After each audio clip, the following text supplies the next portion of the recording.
Nas telas, o filme mostra a história de um jovem bruxo que ainda bebê presenciou o assassinato dos pais. A narrativa, contada em 7 livros, mostra Harry Potter aprendendo o poder da magia, a enfrentar os medos e conflitos de um adolescente treinado para vingar. Why do you live? Because I have something worth living for. O longa retrata a ambição, preconceito, responsabilidade moral e as complexidades da vida e da morte, e acontecem no mundo mágico, com histórias próprias, habitantes, cultura e sociedade. Outro exemplo de filme sobre o mesmo tema é Jovens Bruxas, lançado em 1996.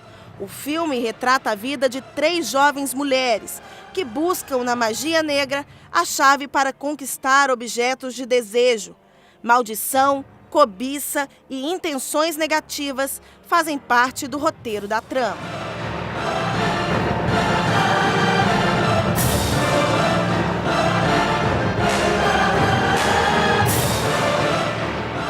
Filmes que chamam a atenção pelo contexto histórico e escondem dezenas de códigos e manifestações simbólicas do verdadeiro significado do dia 31 de outubro.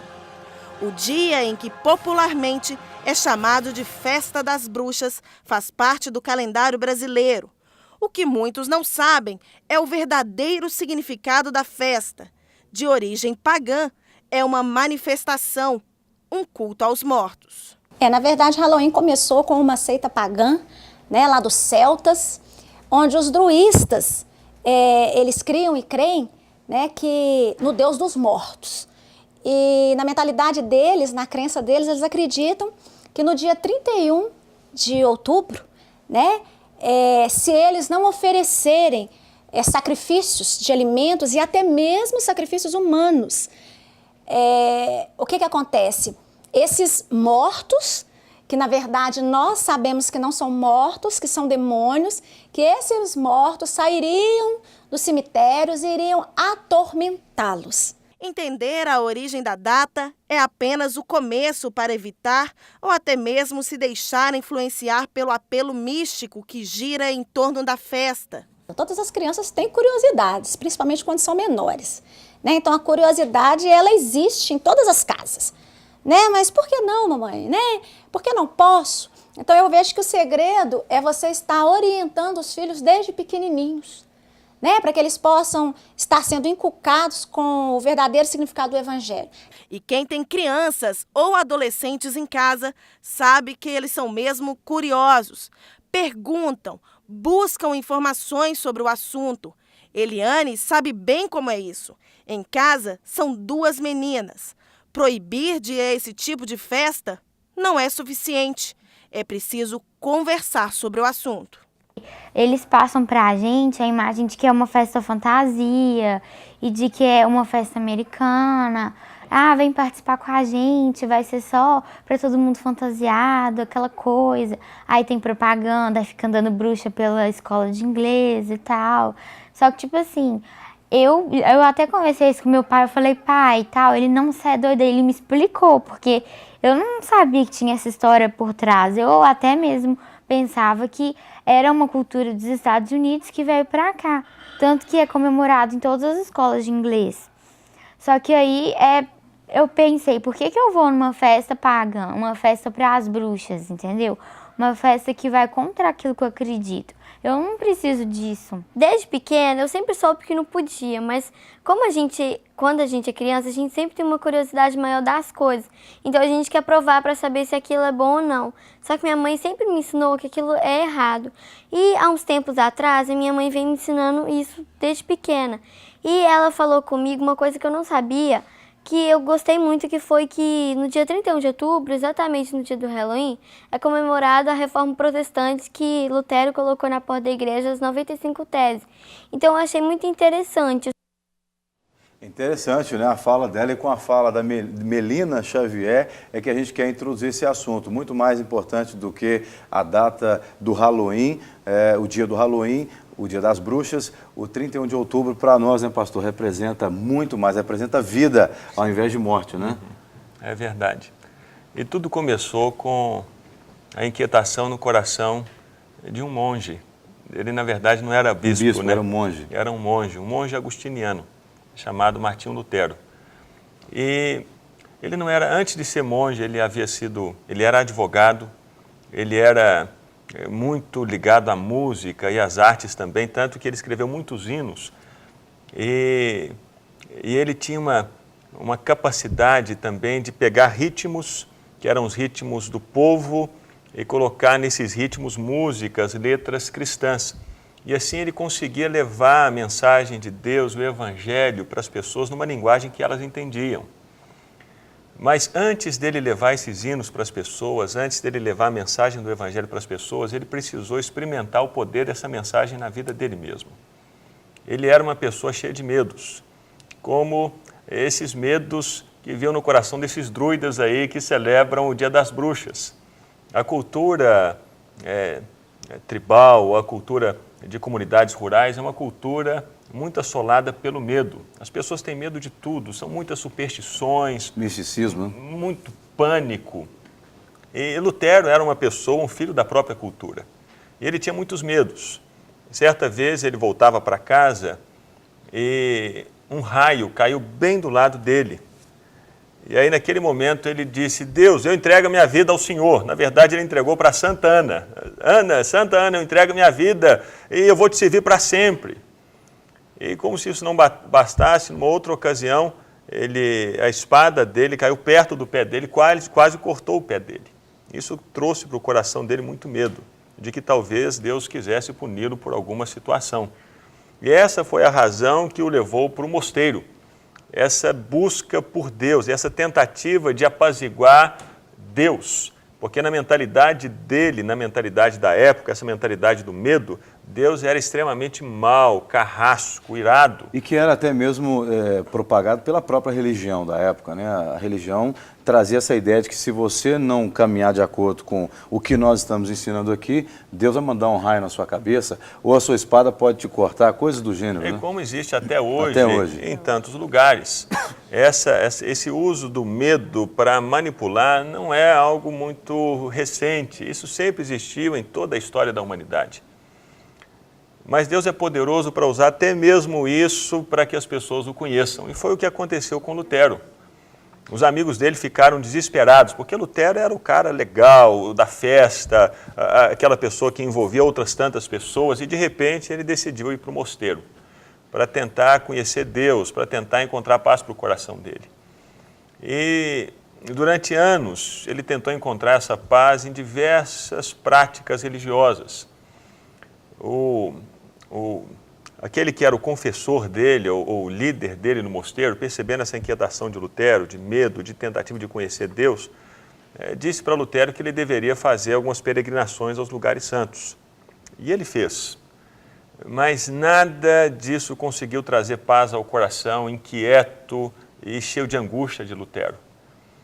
E aí esse líder entendeu que talvez Lutero pudesse alcançar paz ou conhecer Deus através do estudo.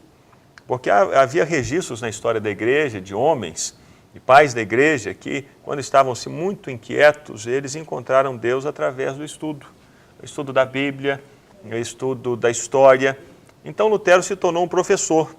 E se tornou um professor nessa tentativa e nessa busca de conhecer Deus e experimentar paz. E certa vez, ele, lendo as Escrituras, ele começou a ter a vida dele transformada. E um dos lugares onde ele encontrou uma Bíblia foi numa biblioteca empoeirada lá da escola onde ele dava aulas, e essa Bíblia estava acorrentada num púlpito.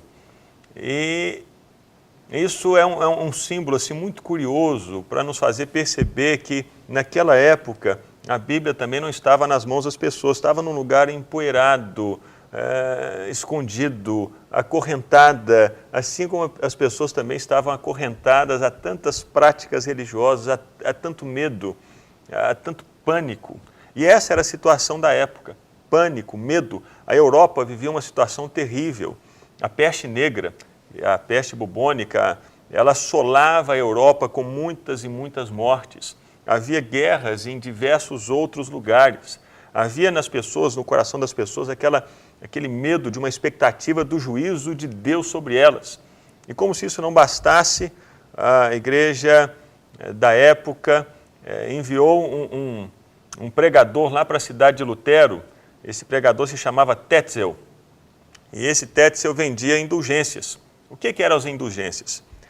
Era um documento assinado pelo Papa que dizia que as pessoas iriam ter o perdão dos pecados delas, quaisquer que fossem esses pecados. E não somente isso, os antepassados delas, que porventura estivessem no purgatório, esses antepassados também iriam sair do purgatório e iriam para o céu. E que não somente isso, mas também que as bênçãos que estavam sobre Abraão, sobre Isaac, sobre os apóstolos, sobre Moisés, viriam sobre essa pessoa que comprasse esse documento. E Lutero ficou indignado com isso, não somente porque estava se vendendo Deus, vendendo o perdão de Deus, vendendo a bênção de Deus, mas esses recursos estavam sendo utilizados para a construção da basílica lá no Vaticano. E havia necessidade de recursos para terminar aquela basílica. E por isso aquela venda terrível e tão exploratória daquelas indulgências, usando as pessoas, manipulando as pessoas. Lutero ficou indignado, porque pela leitura que ele havia feito das Escrituras, ele havia descoberto e havia percebido que a salvação não vem sobre as pessoas por alguma coisa que essas pessoas tenham feito por si mesmas. A salvação não pode ser comprada por dinheiro, salvação não pode ser comprada pela prática de boas obras, salvação não é comprada pela peregrinação para lugares santos. A salvação ela foi comprada por Jesus e era recebida por fé, é graça, é dom de Deus.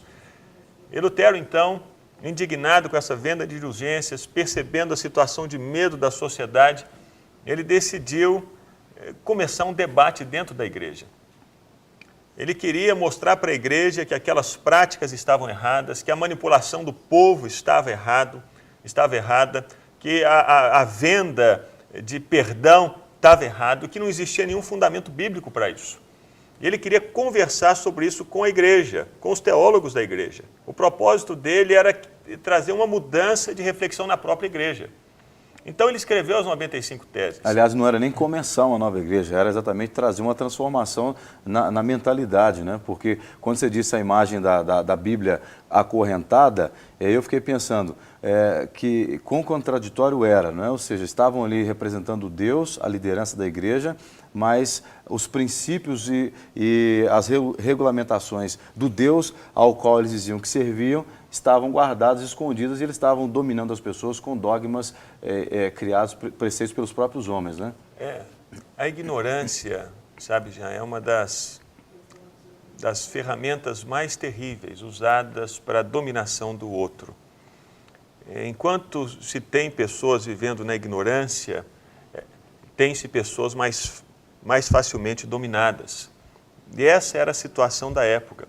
Eram pouquíssimas as pessoas que tinham acesso aos livros, eram pouquíssimas as pessoas que tinham acesso às escolas, e nem mesmo os líderes religiosos da época conheciam a Bíblia. Muitas vezes esses cargos religiosos eram conseguidos pela compra, por dinheiro. Favores políticos, né? Porque eram posições de influência na sociedade. E até mesmo esses líderes não tinham interesse que a população, que a igreja recebesse esse conhecimento. Muitas vezes porque é mais fácil manipular a pessoa que não tem esse conhecimento, né? Exatamente. E muitos deles nem conheciam, nem tinham esse conhecimento.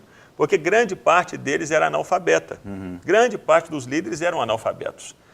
E por isso essas pessoas eram mais facilmente dominadas, manipuladas.